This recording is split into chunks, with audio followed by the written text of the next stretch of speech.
Hello guys, so welcome back sa ating Module 8. So, continue natin class example number 4. The figure shows a homogeneous, rigid block weighing 12 kilopounds that is supported by three symmetrically placed rods. The lower ends of the rods were at the same level before the block was attached.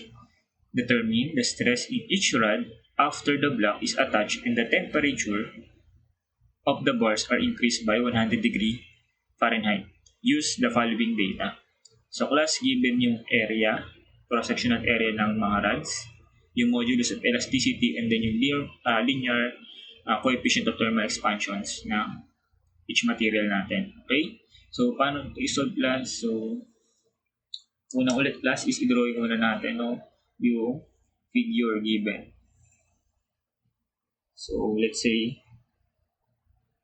ito yan.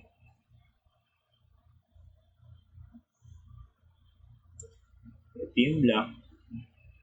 And then, ganyan siya. Okay, ngayon class, papangalanan ko, di ba? Yung dalawang magkabilang dulo is steel and then yung gitna is bronze. So, gagawin ko na lang itong S, ito is B, ito is S din. Okay, so ito is, yung block na to is ano siya, meron siyang weight na 12 kilopounds. Okay, ano pang given?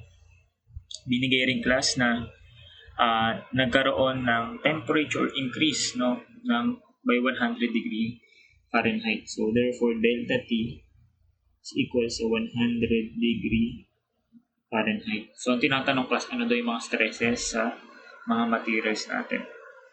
Okay, so paano ang solution dito class?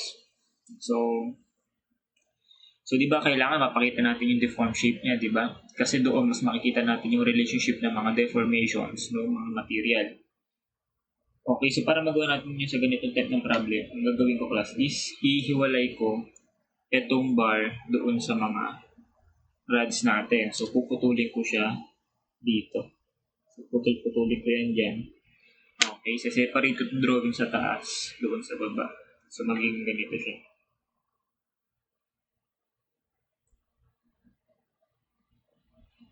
So ganyan yan, ito sa taas. And then dito sa baba, drawing ko yung block. So let's say, hindi dito siya. Okay, tapos meron dito mga kaputol. Anyway, siya na siya, no? Ngayon, initially, yung cut ko is the same level, di ba? So let's say, ito yung mga first endpoints ng mga rods natin. Ngayon, anong nangyari plus? Dahil nagkaroon ng temperature increase, so therefore meron thermal deformation. And then, increase sa temperature yun, so therefore mag-elongate siya, di ba? So, ibig sabihin, each rod natin, yung steel saka yung bronze, mag-elongate sila. So, ito, hahaba ito hahaba rin siya. Pero class, yung paghaba nito class, is hindi equal sa paghaba ng bronze. Hindi sila parehas kasi magkaiba naman sila ng properties, di ba? And then, itong dalawang to, ito sure to magkaparehas. Kung ano yung haba nito, ito rin yung haba dito. Bakit? Kasi equal ang length nila, same sila ng properties, so therefore same lang yung magiging deformation niya. Pero ito hindi natin sure. So ngayon plus, mahirap may drawing ng tama yung orientation kasi possible, ito maikli lang, ito mahaba. Yun yung first case scenario. Next naman, ito naman yung mahaba, ito maikli. So, paano ma-drawing ng tama yung thermal deformation? E di ang gawin natin class, isolve na natin. So, alam natin yung steel, meron siyang thermal deformation. Delta T sub S. So, that is alpha L delta T. And then lahat yan is property ng steel. So, delta T sub S is equal sa alpha niya is given, that is 6.5 times 10 raised to negative 6. And then per degree Fahrenheit. And then, so length niya, ilan yung length ng steel class? So binigay dito class, that is 2 feet. Okay, so ito 2 feet din ito. So ang gagawin ko, i-convert ko na yung feet sa inches, no, para mas madaling tingnan yung value kasi since yung mga values nga ng deformation is sobrang liliit. Okay, so convert ko yan. So 12 inch per 1 foot, alpha, L, delta T. So, yung change in temperature, 100 degree Fahrenheit. Okay, so magkakancel ang Fahrenheit, magkakancel ang feet, remaining unit is inch. So, ilan ang thermal deformation na steel natin?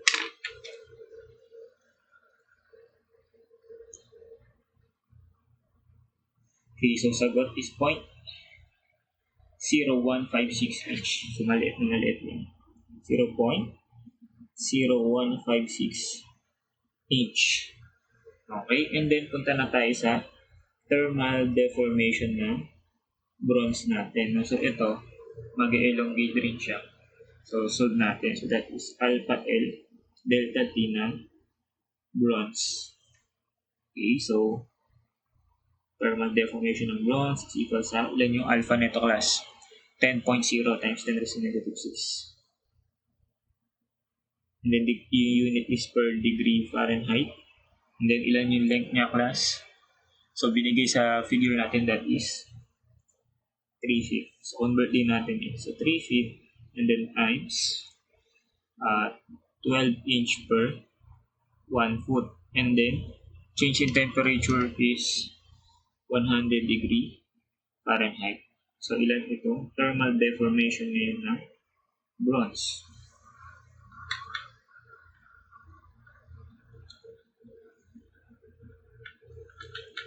So, sagot is 0.036. 0.036 inch yung thermal deformation ng bronze. Ngayon, class, mas madali na natin makikita kung sino mas mahaba. Okay? So, sino mas mahaba? Si bronze o si steel? E di itong bronze, di ba? 0.036 greater than 0.156. So, ibig sabihin, pag nag-drawing ako dito, class, let's say, gagamitin ko is kulay green na lang, class. Initially, nasa same horizontal level sila. Okay? So, ang gagawin ko, same horizontal level. So, pwede ko, pag binalik ko to, makakabit ko siya. Tama ba? Pag binalik ko tong block, makakabit ko siya. Ngayon, ito, mag-expand ito ng ganitong kahaba. So, mapupunta siya dito. And then, yung length na to, ito ngayon yung thermal deformation ng steel. Okay, so ganyan siya kahaba. So, that is equal sa dito nga, 0.0156. Samantalang to si bronze, mula dito, so mag-i-increase yung temperature, hahaba siya ng 0.036. So, let's say, hanggang dito yun. So, ito ngayon yung thermal deformation ng bronze. Okay? And then, kapantay na itong isa. So, dahil steel lang din naman ito. So, ito, haba lang din siya na. So, mula dito, haba siya hanggang dito na thermal deformation ng steel. Okay? Ano nangyari, class? Hindi na pantay-pantay yung dulo. Tama ba? So, kung ito lang yung deformation na asahan natin, pag binalik ko itong material, makakabit mo ba siya, class? Hindi mo siya makakabit, di ba? Pag binalik ko to dito, so, iiwan siya dito. Or mangyayari, i-bend, kailangan siya mabend, di ba? Kailangan mabend itong bar para makabit mo siya, which is hindi pwede kasi sinabi dito, class, that rigid yung block natin. So, pag sinabi mong rigid, di ba, hindi siya pwedeng masubject sa mga deformation. Okay? So, anong kailangan mangyari, class? Ang kailangan mangyari is mag-level yung mga dulo nito. So, paano magle-level-level yan? E di kailangan ma-introduce natin siya sa further deformation. So, kailangan mag-elongate pa siya. Okay? Kailangan mag-elongate pa siya until such time mag-meet sila sa same horizontal level. So, saan manggagaling yung deformation na yun plus yung additional deformation na yun? E di doon sa mga internal forces na meron yung mga material natin. Take note class dito, yung kinonsider natin, yung temperature pa lang. Class, di ba may kinikerry pa yan na internal forces? Bakit? Kasi di ba ito meron to class na weight na 12 kilopounds. Okay? So, kung in-isolate ko yan, edi malalaglag lang to class kung walang mag-resist sa kanya, di ba? Therefore, magkakaroon dito ng resistance. So, bubuhatin yan. Okay? Ng tatlong rod na yan, which is ito, tatawagin natin yung force carried ng steel. Ito force carried ng steel lang, parehas na lang kasi symmetrical lang naman. And then ito naman is yung force carried by bronze. So, ang gusto kong sabihin class na hindi lang siya mag-elongate due to temperature. Dahil may mga internal forces pa siya. So, therefore, internal force na yun magko-contribute dun sa deformation niya. Yung deformation due to the internal force, yung PL over AE.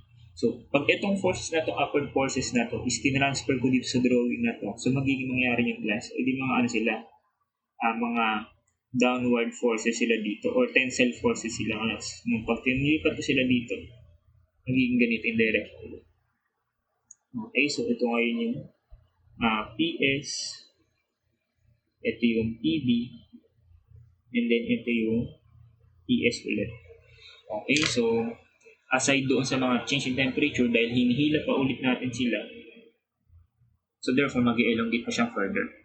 So ano mangyayari ng class? So di ba hanggang dito siya nung nag-expand siya due to temperature. So dahil hinila mo pa siya, so possible na mangyari is mag-elongate pa siya, let's say hanggang dito. Okay? At yung additional deformation na yun class is yun naman yung deformation ng steel rod natin due to the internal force P. So, ang symbol nito, deformation with respect sa internal force P ng steel. Okay, yung additional elongation na yan. And then dito, di ba hanggang dito siya nung deform siya due to temperature. So, dahil hinila mo pa siya further, so mag-elongate ulit siya. So, mula dito, pupunta naman siya dito. Okay, take note class, ang goal natin mapag same elevation sila class. Okay, so mag-elongate siya dito and then itong elongation na to, so mula dito hanggang dito, ito naman yung deformation due to the internal force P na bronze. Okay, so sulatan ko lang yung taasan. So mula dito hanggang dito, ayan, hanggang dito, yan yung thermal deformation. Mula naman dito hanggang dito, yun naman yung deformation niya due to the internal force na nare-receive ng bronze. And then, so ito, mula dito, so dahil same lang symmetrical, so ganun lang din yung magiging haba niya hanggang dito. Okay, so that is deformation due to the internal force P na na-receive ng steel. Okay?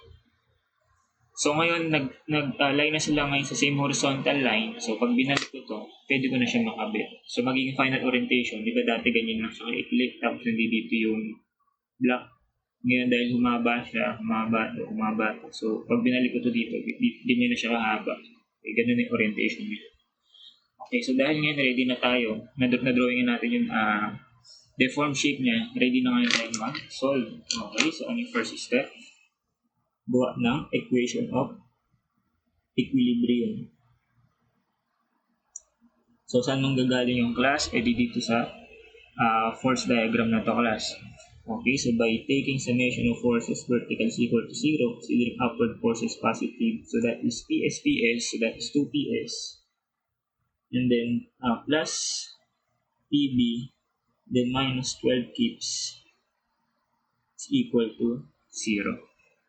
Okay, so yun yung equation of equilibrium. Next is yung compatibility equation. So, saan kukunin ito class? Doon naman sa relationship ng mga deformation. Okay, so anong relationship ng deformation class? Tama ba na yung length na to is equal lang sa length na to class? Diba, ano ba yung value nito? Thermal deformation ng steel plus deformation ng steel due to the internal force P. Ito naman, thermal deformation ng bronze plus deformation ng bronze due to the internal force P. Okay, so equal yung dalawa na yun. So, pag sinulat ko yun dito sa equation, so that thermal deformation ng steel plus deformation ng steel due to the internal force P is equal sa thermal deformation ng bronze plus deformation ng bronze due to the internal force P. Okay? And then, applying yung Hooke's law, okay, and yung formula ng thermal deformation. So, sisimplify lang naman natin to class. itong relationship na nakuha natin. So, ito, magiging alpha L delta T. So, alpha L delta T or alat. And then, dapat lahat is property ng steel. Ito, due to P, that is PL over AE. And then, lahat dapat yan due to steel. So, P ng steel, length ng steel. Okay. And then, area ng steel, and then E ng steel. And then, equal sa, ito, magiging alpha L delta T. Lahat ito kay bronze. And then, plus, ito, P ng bronze, length ng bronze, area ng bronze, and then E ng bronze. Okay, so therefore, ito na yung working equation natin na i-substitute na natin yung mga given sa kanya. Okay? So, siguro dito na lang. So, alpha L delta T ng steel. Ano yung alpha ng steel class? Kailangan pa ba natin i-ano to? Diba, pwede na natin kung i-ano class numerical value kasi, diba nasabi natin yan? Ito yung class 0.10156. So, ito papalit ako natin 0.0156 inch. Okay, so ibig sabihin kung inch itong first term ko, dapat yung mga succeeding terms is naka-inch na rin. Okay, and then ito magiging ilan to? Ayan, 0.036. So, 0.036 inch. No, para hindi na natin isa-solve siya ulit. Okay, so magiging 0.0156 inch and then plus ito. So magiging P ng steel, length ng steel ilan yan plus? 2 feet, diba? So convert natin. 2 feet by times 12 inch per 1 foot. PL over area. So yung area class binigay dyan sa table, that is 0.75 inch squared. Inch squared. And then ilan ang P class? 29 times 10 raised to 6 PSI. 29 times 10 raised to 6 PSI. Okay, so paano magiging inch itong term na to class? E di dapat itong P ng steel naka-pounds. Okay? Para kung naka-pounds siya, magiging pounds per inch squared. So that is PSI. So PSI divided by PSI magka-cancel. And then itong feet magka-cancel. So remaining unit is naka-inch. Okay? So that is equal daw sa ito, 0.036 inch. And then plus yung PL over AE naman ng bronze. So, P ng bronze, and then ilan yung length ng bronze? 3 feet. So, convert natin sa 3 feet. And then, times 12 inch per 1 foot. And then, divided by area ng bronze, 1.5 inch squared. And then, E ng bronze is 12 times 10 raised to 6 PSI. Okay, so ito dapat naka-pounds din. Okay? So therefore, naka-generate na ngayon ako ng equation relating na naman yung PS and then PB. So siguro maganda dito class, i-simplify ko muna siya. No? So magiging ano to. Pagsasamahin ko yung constant, so lipat ko na lang siguro sa kabila class. Okay? So ito muna, simplify ko to class. So magiging 2 times 12 divided by 0.75 by 29 times 10 raised to 6. Ano? So 1 over 90, 6250. Okay, so magiging itong term na ito magiging PS over 90, 62, 50. Okay, and then so equals. So ito class lipat ko sa kabilang side mo para mapagsama ko yung constant. So 0.036 minus ito. So ano yan? Ilan yan class? That is 0.0204. So 0.0204 inch. And then plus. So ito naman plus, simplify lang natin para mas madaling tingnan yung equation. Simplify natin to sa magiging 3 times 12 divided by 1.5 by 12 is 6. So 1 over 500,000, or that is PB over 500,000. Okay? So this one now is yung equation 2 natin. Okay, so ano yung equation 1 class? Balikan natin. Itong relationship ng PS and then yung PB, no? Using yung summation of forces vertical equal to 0. Kaso class dito, pag nag-solve ako ng PS and PB dito, naka-kilopound siya, di ba? So ito class, dahil dito kasi kailangan naka-pound sila, pounds. So therefore, kailangan sa isang equation natin, naka-pounds rin siya. Eh kaso naka-kilopounds to. So ito, simplify rin natin siya. Okay, so simple lang naman yung magiging 2PS plus PB and then minus, so magiging 12,000 pounds is equal to 0. Okay, so simplify, ginawa ko lang pounds to class. So, ito ngayon yung equation 1. Okay, so dalawang equation 1 saka equation 2. Kaya mo na ngayon class i-solve ang PS and then PB. So, using your calculator, anong sagot class? So, hindi ko napapakita kasi sayang oras eh. So, that PS and then PB is equal to, using yung dalawang equations na ito. Ayan, saka ito. So, ikaw na bahala class ha. Pindutin mo sa calculator. So,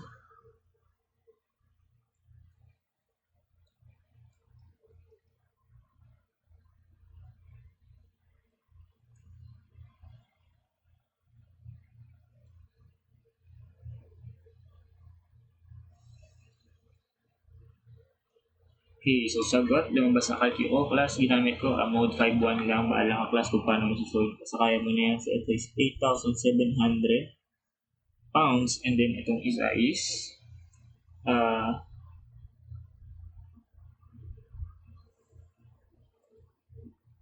negative 54 pounds. Okay, so ayun, pakita ko lang class ha. So ito in-input ko lang yan, 2, 1, and then ito 12,000 lipat sa kabilang side. So 12,000. Tapos ito, i-input ko lang din yan. So naging ganito siya. Maliit na value. And then ito. And then ito nasa right side na. So 0.0202. Basta kaya mo yung plus ha, practice mo na lang. Lalabas 8,700 and then negative 54. Anong ibig sabihin ng plus? Ibig sabihin nun that yung sa PS, dahil positive ang sagot, therefore, correct ito class na nag-a-under siya ng tension. Okay? Correct yan na nag-a-under siya ng tension kasi positive ang number. So, ito is tension. And then dito class is negative ang lumabas. So, ibig sabihin, mali lang yung assumption natin na hindi pala siya natin tension. So, ang direction is pababa, pag ganun. So, ito, pataas na rin, pahilang pataas. Okay, so ito is compression. Okay, anyways, yun naman yun. Pag nag-negative yung sa ibig sabihin, mali lang ang direction. So, ang tinatanong is stress in each material. So, para sa stress, dito na lang lalagay class. So, for steel.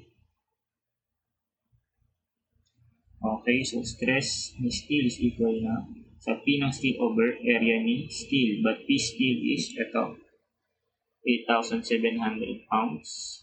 Area ni steel is 0.75 inch squared. So, ilan ang stress steel?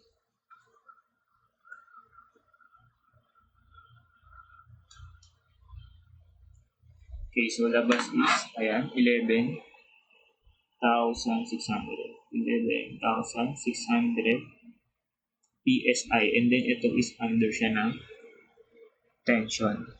Okay? Okay, next. Ito namang isa. So, para naman tayo sa 4. Bronze. Pakita na. For bronze. So, that stress sa bronze is equal sa force carried ng bronze over area ng bronze. But, yung force ng bronze is ito, 5,400. So, 5,400 lb divided by area ng bronze, that is 1.5 inch squared. So, pounds per inch squared PSI. So, ilan ang stress sa bronze? Okay, sa labas is 3,600. And then unit is PSI. And then, nakita natin class, di ba, under siya ng compression. So, lagay natin dito, siya ay under ng compressive stress. Okay, so yun na yung sagot class. So, let's check kung tama ang sagot natin. Okay, so stress na steel, 11,600. And then, stress sa bronze, 3,600 PSI.